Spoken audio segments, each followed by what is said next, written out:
राधे राधे भक्तों, आप सभी का स्वागत है हमारे चैनल कान्हा की अनमोल बातों में। आज हम सुनेंगे भगवान श्री कृष्ण के जन्म की अद्भुत, चमत्कारी और भावुक कथा। यह कथा हमें बताती है कि जब जब धरती पर अधर्म बढ़ता है, तब तब भगवान स्वयं अपने भक्तों की रक्षा के लिए अवतार लेते हैं। तो भक्तों, वीडियो को अंत तक जरूर देखिए और कमेंट में जय श्री कृष्णा अवश्य लिखिए। चलिए शुरू करते हैं श्री कृष्ण जन्म की पावन कथा। बहुत समय पहले मथुरा नगरी में उग्रसेन नाम के राजा राज करते थे। उनके पुत्र का नाम कंस था। कंस बहुत शक्तिशाली था, लेकिन उसका स्वभाव अत्यंत क्रूर और अहंकारी था। जब कंस की बहन देवकी का विवाह हुआ, वसुदेव जी के साथ हुआ,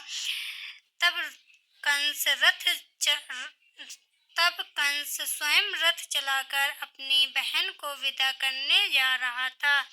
तभी आकाशवाणी हुई, हे कंस, जिस देवकी को तू इतने प्रेम से विदा कर रहा है, उसी का 8वां पुत्र तेरे मृत्यु का कारण बनेगा। यह सुनते ही कंस का चेहरा क्रोध से लाल हो गया।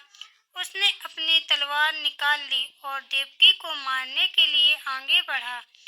वसुदेव जी ने कंस को समझाया और वचन दिया कि देवकी से जो भी संतान उत्पन्न होगी, वे उसे स्वयं कंस को सौंप देंगे। कंस ने देवकी और वसुदेव को कारागार में बंद कर दिया। समय बीतता गया। देवकी के एक एक करके 6 पुत्र हुए। कंस ने निर्दयता से उन सभी का वध कर दिया। देवकी और वसुदेव का हृदय दुख से भर गया, लेकिन उन्हें विश्वास था कि भगवान अवश्य कोई चमत्कार करेंगे। 7वें गर्भ में भगवान के अंश में शेषनाग ने जन्म लिया। योग माया की कृपा से वह गर्भ रोहिणी माता के गर्भ में स्थानांतरित हो गया। यही बालक आगे चलकर बलराम कहलाएंगे। अब समय था भगवान विष्णु के अवतार का। धरती माता पाप और अत्याचार से पीड़ित थी।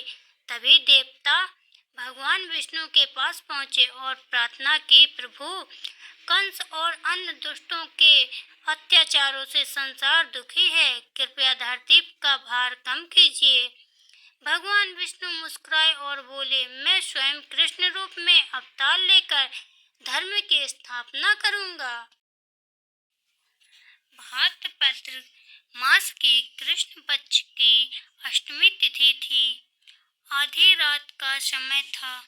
चारों ओर घना अंधकार छाया हुआ था। अचानक कारागार दिव्य प्रकाश से भर उठा। देवकी और वसुदेव ने देखा कि भगवान विष्णु अपने चतुर्भुज स्वरूप में प्रकट हुए हैं। उनके हाथों में शंख, चक्र, गदा और पद्म सुशोभित थे। भगवान ने कहा, माता पिता, मैं आपका पुत्र कृष्ण बनकर आया हूँ। अब आप मुझे गोकुल में नंद बाबा के घर पहुँचा दीजिए। इसके बाद भगवान ने अपना दिव्य स्वरूप त्याग कर एक सुंदर बालक का रूप धारण कर लिया। उसी समय एक चमत्कार हुआ। कारागार के सभी पहरेदार गहरी नींद में सो गए। जेल के दरवाजे अपने आप खुल गए। वसुदेव जी ने बालक कृष्ण को एक टोकरी में रखा और गोकुल की ओर चल पड़े। बाहर मूसलाधार बारिश हो रही थी। जब वे यमुना नदी के किनारे पहुंचे, तो यमुना उफान पर थी। तभी शेषनाग प्रकट हुए और उन्होंने अपने विशाल फनों से बालक कृष्ण को वर्षा से बचाया। यमुना माता ने भी भगवान के चरण स्पर्श करने के लिए अपना जल ऊपर उठाया और फिर शांत हो गईं। वसुदेव सुरक्षित गोकुल पहुंच गए। गोकुल में उसी रात नंद बाबा की पत्नी यशोदा माता ने एक कन्या को जन्म दिया था।